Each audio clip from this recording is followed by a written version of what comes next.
A rope bit into Astrid Lund's wrists as three men hauled her down the bank toward the Kettle River. And the crowd behind them was shouting words she had learned only well enough to know they meant to kill her. "Thief," someone called, and another voice uglier, "burn her the way she burned the mill." And Astrid stumbled on the frost-hard mud and thought, with a strange, distant clarity, that she had crossed an ocean to die in a river 6 feet from a town she had tried for 2 years to call home. She never lit that fire, she said. In the English she had worked so hard to make clean and sure, but no one was listening, and the man gripping her rope only laughed and shoved her toward the black water. The cold of the river reached her even before her boots touched it, a wet, biting breath rising off the current, and Astrid thought of her mother's grave on the hill above the mill, and of the trunk of needles she had carried across an ocean believing hard work alone might be enough to earn a place in the world, and understood, with a terrible clarity, that she had been wrong. Behind her, the crowd's voices tangled together into one ugly, formless roar, and somewhere in it she heard a woman's voice, thin and uncertain, saying that surely there ought to be a trial first, and being shouted down before the sentence was finished. Bram Sutcliffe heard the shouting before he saw the river, riding in off the mill ford road with a string of yearlings he meant to sell before the frost thickened. And what he saw when he came over the rise stopped his heart, before it stopped his horse, a knot of townsmen at the water's edge, a woman on her knees in the mud with a rope around her wrists, and Otis Prout wading in behind her, with the look of a man about to do something he would spend the rest of his life pretending had been righteous. "Otis," Bram said, swinging down before his horse had fully stopped, "you let go of that rope." "Stay out of this, Sutcliffe," Otis said, not turning. "This is town business. The mill's burned, the flour's gone, and half of Mill Ford's going to go hungry come January on account of this foreign girl and whatever grudge she was carrying. We aim to see if the water bears her up honest or drags her down guilty, same as they done it in the old country." "That's not justice. That's drowning a woman to feel better about a fire nobody's proved she set," Bram said, and stepped between Otis and the water, close enough now that he could see the girl's face white with cold and fear, but not, he noted, with the slack guilt of a woman caught in a lie. Her chin was up. Her eyes, when they found his, held nothing but a fierce, exhausted refusal to beg. "Cut her loose," Bram said, drawing the skinning knife from his belt, "or I'll cut through the lot of you to do it myself, and you can explain to Sheriff Purdy in the morning why a rancher had to do the job the law wouldn't." It was the knife more than the words that did it. Otis Prout was a miller's hand, not a fighting man, and the sight of steel in a rancher's steady hand put more doubt in him than any argument could have. He let the rope slacken, and Bram was through the crowd, and had the blade against Astrid's bound wrists before anyone found the nerve to stop him. "Look at me," he said low, cutting the rope in one clean stroke. "You're not drowning today. Stand up." She stood, swaying, her wrists raw and bleeding thin lines where the rope had bitten, and looked at this stranger, sun-browned, gray-eyed, entirely unhurried in the middle of a mob, with the particular disbelief of a woman who had stopped expecting anyone to step between her and the worst the world meant to do to her. "Why," she managed, "would you trouble yourself for a stranger the whole town has already convicted?" "Because I've bought grain sacks off you 2 winters running, and never once found you're stitching anything but honest," Bram said, "and honest hands don't turn to arson between one Tuesday and the next. Can you walk?"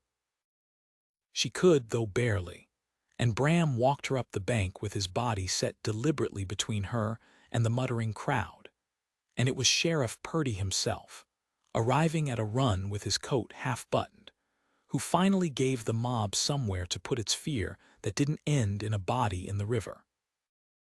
"That's enough," Purdy said, breathless, taking in the scene with the particular weariness of a lawman who had arrived exactly 1 minute too late to prevent trouble and 1 minute too early to avoid the blame for it. Nobody drowns anybody in my town while I'm wearing this badge. Miss Lund goes to the jailhouse proper, and she gets a trial proper. And if she's guilty, the law hangs her clean. And if she isn't, God help every one of you for what you just tried to do in his river. It was not mercy, exactly, that put Astrid behind the jailhouse's one-barred door that night. But it was the only roof between her and the mob. And she understood that even as the iron closed behind her, sitting on the narrow cot with her wrists wrapped in a strip of Purdy's own shirt, shaking with a cold that had nothing left to do with the river. Astrid Lund had come to America 3 years before with her mother and a trunk of needles and thread, following a promise of land that had turned out, like most such promises, to be considerably smaller and considerably harder than advertised. And when her mother died the second winter of a fever the doctor in Mill Ford had come too late to treat, Astrid had stayed on alone rather than admit the whole venture had cost her everything and gained her nothing. She took in mending. She sewed grain sacks and canvas aprons for the mill at 2 cents apiece. And she had built, slowly and without much help, a small, careful life in a town that mostly tolerated her the way one tolerates, whether present, occasionally useful, never quite belonging. The fire that had gutted the mill's grain store 3 nights past had taken with it nearly every bushel of flour Mill Ford had put by for winter. And a town that faced a hungry season wanted, more than it wanted truth, someone to blame for it. And Astrid, foreign, unmarried, unconnected to a single family who might have spoken for her, had been the easiest name to reach for. She had been seen near the mill that evening, delivering a bundle of mended sacks to the miller's wife, and had, in her hurry to get home before dark, dropped her own lantern in the mill yard, where it was found the next morning half buried in ash. And that single unlucky fact had been enough for Foster Crabbe, the miller's son, to point a finger and watch the whole town's fear come pouring in the direction he indicated. She remembered her mother, in the last fevered week before she died, gripping Astrid's hand and telling her, in the old language they had spoken together their whole lives, that a needle and honest work would always be enough to earn a place anywhere in the world, that no country could refuse a woman who gave it her whole labor and asked for nothing but a fair wage in return. Astrid had believed it mostly, through 2 winters of aching fingers and 2-cent grain sacks, had believed it right up until the moment a rope closed around her wrists over a lantern. She had simply dropped in her hurry to be home before dark, and she wondered now, kneeling in the jailhouse's single narrow cell, whether her mother's faith had been a comfort or only a kindness meant to spare a frightened girl the truth of how thin such promises could prove to be. Bram, for his part, had grown up on the same hard calculus of a frontier town's fear, though he had never before found himself standing on the wrong side of it. His own mother had died the winter he was 14, of a fever no different from the one that had taken Astrid's, and he remembered too well the particular loneliness of watching a town's sympathy run out long before a grieving family's need for it did.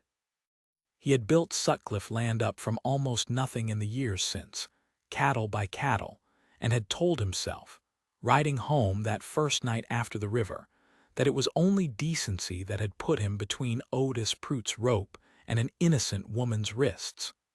It was decency. It was also, he admitted to himself somewhere past midnight, staring at his own dark ceiling, considerably more than decency. And he did not entirely know what to do with a feeling that had arrived so suddenly and so completely uninvited. Bram sat outside the jailhouse a long while that night, unable to make himself ride home, turning over in his mind the plain fact that Foster Crabbe had been unusually quick to name a guilty party for a fire that, by his own account, no one had actually witnessed being set. He went to see her the next morning, against Purdy's mild objection, and found her sitting very straight on the cot with her hands folded in her lap, her wrists cleaned and rebandaged. Her composure returned, though her eyes were red from a night with no sleep in it. "Mr. Sutcliffe," she said, before he could speak, "I did not think to see you again so soon. I owe you my life, and I have no way to repay such a debt, which I imagine troubles you a good deal less than it troubles me." "You don't owe me a debt," Bram said, pulling the jailhouse's one stool close to the bars. "I did what any decent man ought to have done, and precious few troubled themselves to. What I want from you now is the truth, plain, about that evening at the mill, because I mean to find out who really set that fire, and I can't do it working blind." She told him everything, unhurried and precise despite the tremor still in her hands. The Mendied sacks delivered, the dropped lantern, the walk home in the dark, the fact that she had seen, in passing, Foster Crabbe himself heading toward the grain store with a face like a man carrying bad news he meant to make someone else's problem. She had thought nothing of it at the time. She thought of little else now. "Foster Crabbe," Bram said slowly, "has been telling anyone who'll listen for a month that the mill's books don't square, on account of his father being too soft to press him about his gambling debts in Grey Rock. I've heard it at the saloon. I never thought much of it till now." "You believe he burned his own father's mill," Astrid said, "and let a stranger hang for it?" "I believe," Bram said, "that a man who sold off grain he had no right to sell, to cover debts he can't admit to, has considerable reason to want that grain's absence explained by fire instead of by his own hand in the till. I mean to find out if I'm right, and I'd be obliged if you'd trust me long enough to let me try, because Purdy can only hold that mob back so long on manners alone." She looked at him, this rancher who had put himself between her and a rope for no better reason than 2 winters of honest grain sacks, and felt something loosen in her chest that had been clenched tight since her mother's death. Not quite hope, not yet, but the first unfamiliar shape of it. "Then I will trust you," she said, "though I confess I have grown unpracticed at it." Bram spent the following days doing the patient, unglamorous work of a man building a case, rather than a grudge riding to Grey Rock to ask quiet questions at the saloon, where Foster Crabbe was known to lose considerably more than a miller's son ought to have to lose, talking to 2 of the mill hands who admitted, reluctantly, and only once, he'd bought their trust with plain honesty rather than his father's money, that they'd seen Foster moving grain sacks out the mill's back door in the weeks before the fire, and had been told, sharply, to mind their own business about it. The Grey Rock saloon keeper, a broad, unhurried man named Del Aiken, poured Bram a coffee he hadn't asked for and studied him a long moment before he spoke.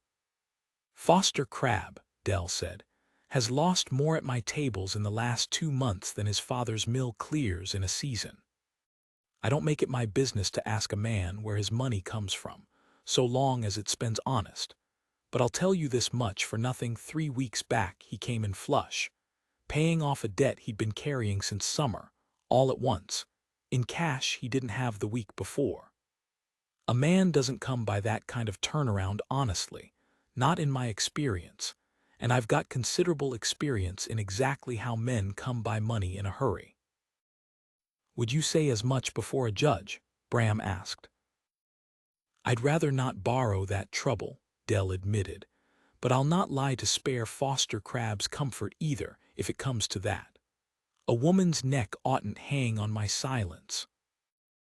Bram found, too, a grain buyer 3 towns over, a spare, careful man named Otto Reinhold, who kept his ledgers as precisely as he kept his opinions guarded, and who admitted, only after Bram had laid out plainly what was at stake, that he had paid cash for a wagon-load of mill-Ford flour he had no legitimate bill of sale for, sold to him, by a nervous, oversized young man who'd been unable to meet his eyes through the whole transaction, and had left before the ink on the receipt was properly dry. "I didn't ask too many questions," Reinhold admitted. "Flour's flour, and my customers don't much care whose wagon it rode in on. I'll own that was poor judgment on my part if it's come to costing a woman her life." "It very nearly has," Bram said, "and I mean to see it doesn't cost her anything further. I'd be obliged for your ledger entry and your word when the time comes." Word of Bram's questions traveled faster than he'd hoped it might, and by the fourth day Foster Crab himself found Bram at the stockyard, all bluster and thin-stretched charm. "Heard you've taken quite an interest in my family's business, Sutcliffe," Foster said. "Heard, too, you've taken a shine to the foreign girl sitting in Purdy's jail for burning it down. Man ought to be careful whose side he throws in with in a town this small. I could mention to the bank you're overdue on your note. I could mention a lot of things." "You could," Bram agreed evenly. "Or you could tell me yourself where the missing flour went before I finish telling everyone else." Foster's charm thinned into something uglier for just a moment, long enough for Bram to see, clear as daylight, the fear underneath it, before he mastered himself and walked away without answering. And Bram understood, watching him go, that he had less time now than he'd thought, because a cornered man rarely waited quietly for the noose to tighten on its own schedule.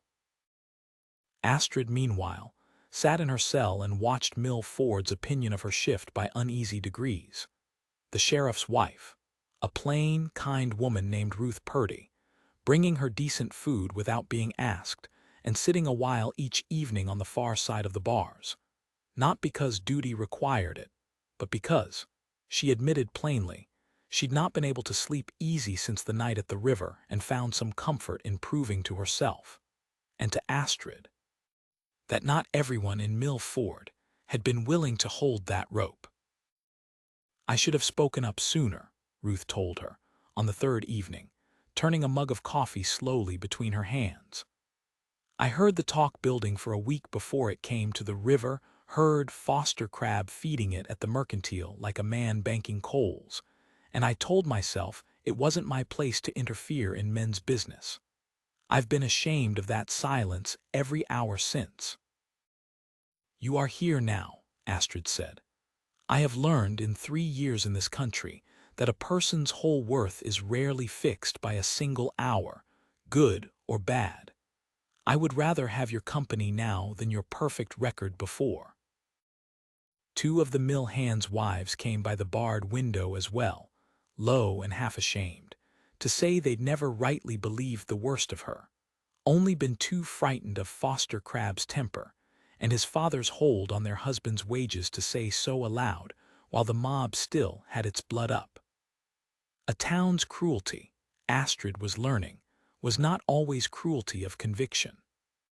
Often it was only cowardice wearing conviction's clothes, and it took no more than one brave man asking hard questions to begin peeling the disguise away.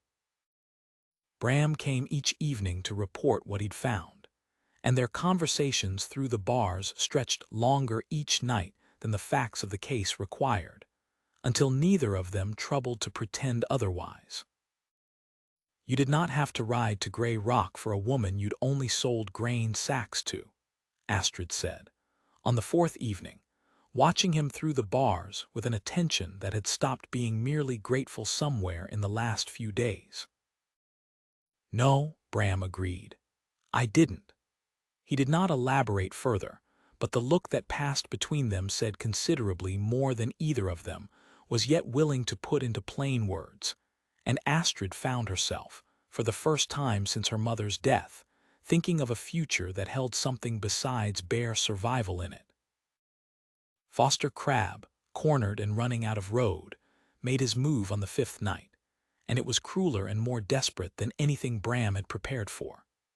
He came to the jailhouse near midnight with 2 hired men from Grey Rock and a story already prepared for Purdy, that a mob was forming again down at the saloon, angrier than before, and that the only way to spare the sheriff a riot was to move the prisoner quietly, before dawn, to the county seat for a faster trial.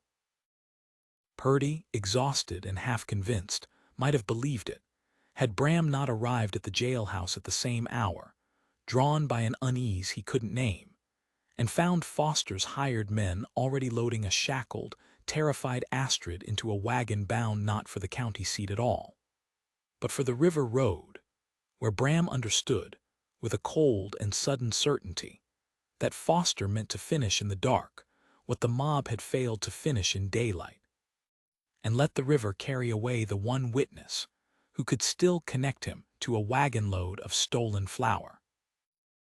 "Purdy," Bram shouted, already moving, "he's not taking her to the county seat, he's taking her to the river." And the sheriff, startled fully awake by the certainty in Bram's voice, was running for his horse before Bram had finished the sentence. The wagon had a hard head start down the dark river road, and Bram rode after it faster than he had ever ridden anything in his life, his heart hammering a single word with every stride of his horse's hooves. Not yet, not yet, not yet. The night was moonless and the road treacherous with frost, and twice his horse nearly lost its footing on the frozen ruts, and both times Bram drove it on regardless, understanding with a cold certainty that a fall now would cost more than a horse's leg.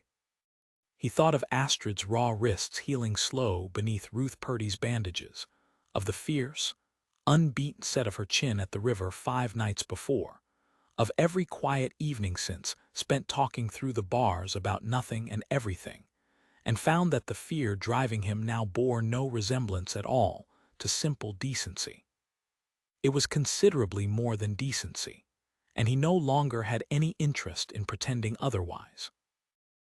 He came around the last bend above the Kettle River and saw, by lantern light, Foster's 2 hired men dragging Astrid down the same bank where the mob had nearly drowned her 5 nights before, her wrists shackled again, her feet slipping in the same cold mud, while Foster himself stood back at the wagon, unwilling even now to dirty his own hands with the thing he'd ordered done, his lantern throwing his shadow long and thin across the frost.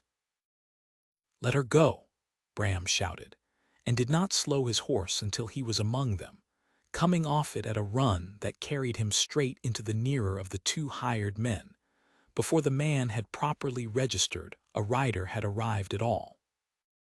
The fight that followed was short and hard, and entirely without the drama Foster had perhaps imagined for it. Bram was a rancher who'd wrestled steers twice his weight for a living, and neither hired man had signed on expecting to be paid enough to die for Foster Crab's debts, and within a handful of minutes both had scattered into the dark, rather than press a fight that had turned decisively against them, leaving Foster alone at the wagon with nowhere left to run, and Sheriff Purdy's lantern bearing down the road behind him. "You set that fire," Bram said, breathing hard, standing now between Foster and the river with Astrid's freed hand gripped tight in his own. "And you sold off the flour that should have fed this whole town through winter, and you were about to drown an innocent woman a second time to keep anyone from proving it. That's the whole of it, isn't it, Foster? Say it plain, while the sheriff's close enough to hear."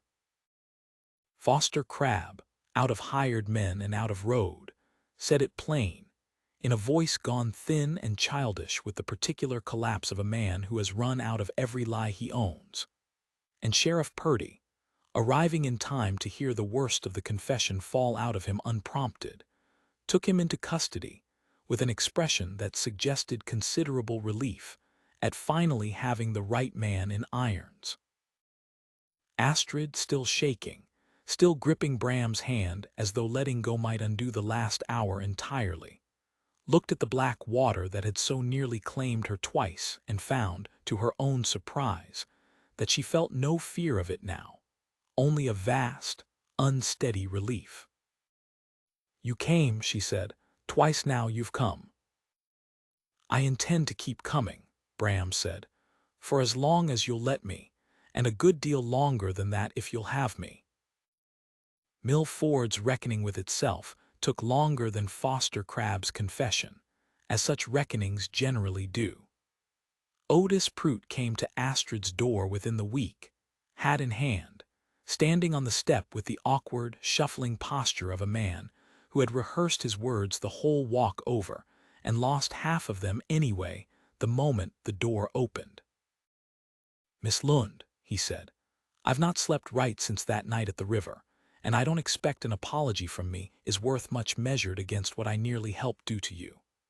I let my own fear about a hungry winter turn into something uglier than fear has any right to become, and I am sorrier for it than I know how to say properly. If there's any way I can make it right, working your garden come spring or splitting your wood through winter, I'd count it an honor to be let try."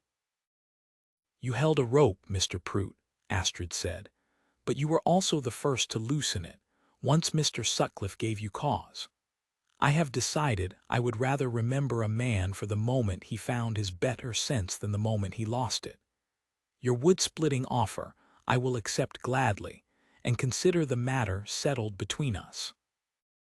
He left with his hat still in his hands, and something considerably lighter in his step than he had arrived with, and the mill's own workers, several of whom had held the rope that same night, took up a collection among themselves to replace the sewing, supplies the fire had scorched in her small rented room, a gesture that said, more honestly than any spoken apology could have, what the whole town had been too frightened to say, while Foster Crabbe still held its fear in his hand.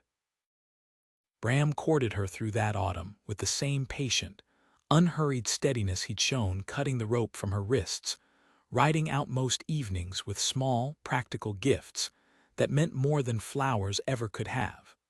A new lantern to replace the one lost in the ash. A bolt of good wool for a coat before the real cold set in. An offer, quiet and without pressure, of steady work mending for his whole outfit if she'd have it. He never once pressed her for more than she was ready to give, understanding, in the plain way of a man who had buried his own mother young. That trust rebuilt slowly held considerably firmer than trust demanded all at once. They walked together most Sunday afternoons along the same river road that had so nearly claimed her twice, and Astrid found, by the third such walk, that she no longer flinched at the sound of the water, that she had begun instead to notice the particular gold the autumn light threw across it in the late afternoon, and to think of the Kettle River, less as the place she had nearly died, and more as simply the road that led toward Bram Sutcliffe's ranch, and toward him. "You've given the river back to me," she told him once, watching the current run gold and easy in the low sun. "I did not think anything could undo what happened here, and yet somehow, walking it with you, I find I have." "Rivers don't hold grudges," Bram said. "Only people do, and only for as long as they choose to. I'd sooner you chose different if you're willing." She found, more and more, that she was. "You do not need to keep proving yourself to me, Bram Sutcliffe," she told him one evening in November, sitting on the step of the small house he'd helped her secure a proper lease on, the mob and the river and Foster Crabbe's confession, all several weeks behind them now. "I decided some time ago that a man who cuts a rope from a stranger's wrists, without waiting to be asked, has already told me everything I need to know about his character." "Good," Bram said, "because I've run out of small gifts and I'm down to the one that matters." And he took her raw-heeled hands in both of his, the same hands that had once been bound and bleeding at the river's edge, and asked her, plainly and without ornament, to marry him. "I came to this country with nothing but a trunk of needles and a mother who did not live to see the winter through," Astrid said, when she'd found her voice again. "I have spent 3 years learning not to expect anyone to want me for anything but my stitching.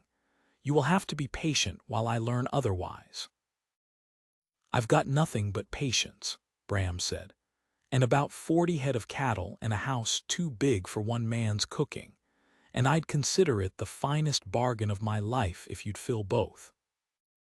She said yes there on the step, in the last low light of an autumn evening, in a town that had once dragged her to a river to drown and now, slowly and imperfectly, was learning to call her one of its own. And when the wedding came that December, half of Mill Ford turned out for it, Otis Prout among them, standing near the back with an expression of quiet, permanent shame that Astrid had long since decided to forgive. She stood at the altar in a dress she had sewn herself, fine stitching over sturdy cloth, exactly the way she had always made things built to last, built to hold, built by hands that had never once stopped working even when the whole world seemed determined to convince her she wasn't worth the effort, and looked at Bram Sutcliffe, waiting for her with the same steady, unhurried patience he'd carried since the moment he'd stepped between her and a rope, and felt, at last, entirely and unshakably safe. "I told you once I had no way to repay what you did for me," she said low, as he took her hands before the whole gathered town. "You've been repaying it every day since," Bram answered, "just by staying. That's the only currency I ever wanted from you." And when he kissed her before the assembled congregation of a town that had once condemned her on the strength of a dropped lantern and a frightened man's lie, Astrid Lund understood that she had crossed an ocean not to find land, as she had once believed, but to find exactly this, a place, and a man, willing at last to call her home.